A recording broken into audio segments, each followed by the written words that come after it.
Hey everyone! Today, we're diving into one of the most debated topics in the world of health drinks, kombucha.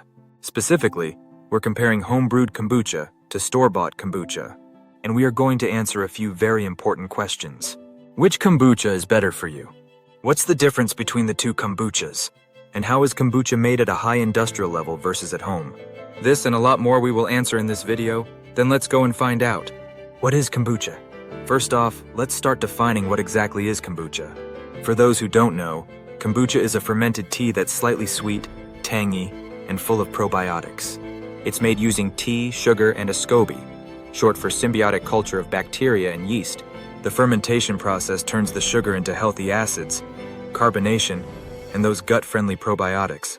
Whether you're brewing at home or buying it from a store, kombucha starts with the same basic ingredients, but the final product can be very different. Let's break it down. Home-brewed kombucha. Brewing kombucha at home is simple, but requires patience and some attention to detail.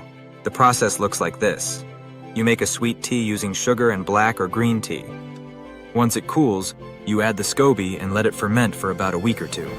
During that time, the SCOBY consumes the sugar, and the tea turns into kombucha. Here's what makes home-brewed kombucha special. Customization. You can control the flavor, sweetness, and carbonation level. Live probiotics. Homemade kombucha usually contains more living probiotics because it's not pasteurized. Cost-effective. Once you have a SCOBY, brewing kombucha at home is incredibly cheap. You're mainly paying for sugar, tea, and jars. Control over ingredients. You know exactly what's going in. Organic tea, sugar amounts, flavorings, and no preservatives or additives. Of course, the downside to brewing at home is that you must keep an eye on the fermentation, and sometimes things can go wrong.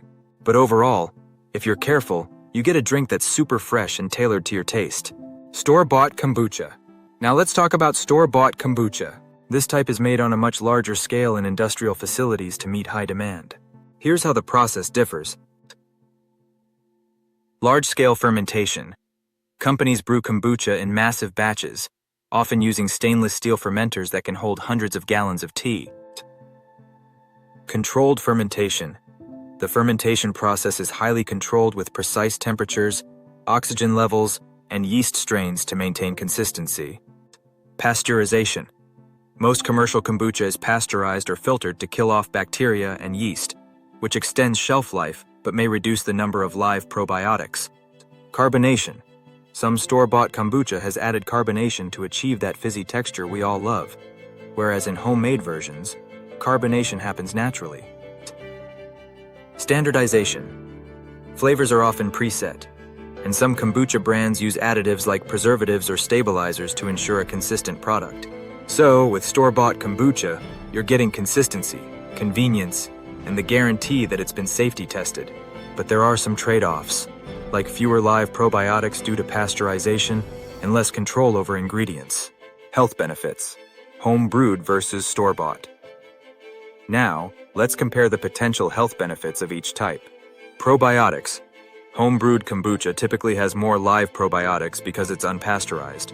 That said, not all store-bought kombucha is pasteurized, so always check the label. Nutrient content. Both versions contain beneficial acids like acetic acid, which is great for digestion. However, homemade kombucha may have a higher concentration of these acids. Sugar levels. Store-bought kombucha often contains added sugars, while you can control the amount of sugar in your home brew. So if you're drinking kombucha mainly for probiotics, home-brewed is probably your best bet. But if you like the convenience of store-bought, you're still getting a lot of the same benefits, just with fewer live probiotics. Industrial production at high volumes. Now let's talk about how kombucha companies are able to produce at such high volumes. The key differences in the process include automation. Everything from brewing to bottling is automated to handle massive quantities. Consistency. They use scientific methods to ensure that every bottle tastes the same. SCOBY cultures are often kept in controlled environments to maintain their health. Pasteurization or filtration. To increase shelf life and ship kombucha to stores worldwide, many companies either pasteurize their product or filter out the yeast and bacteria. This prevents further fermentation in the bottle. This level of production is great for consistency and making kombucha available to everyone, but it also changes the nature of the drink. Have you ever wondered how to make kombucha soap? Yes, you heard me well. It is very much possible to make kombucha soap. To answer this question and much more then, don't miss our next video, where I explain everything you need to know about making kombucha soap. Final verdict. Which one of the two ways to produce kombucha is better then? My answer may get you by surprise, but which is better? Home-brewed or store-bought kombucha? Well, it really depends on what you're looking for. Overall, the home-brewed have more probiotics, customizable and cheaper, but requires time and effort.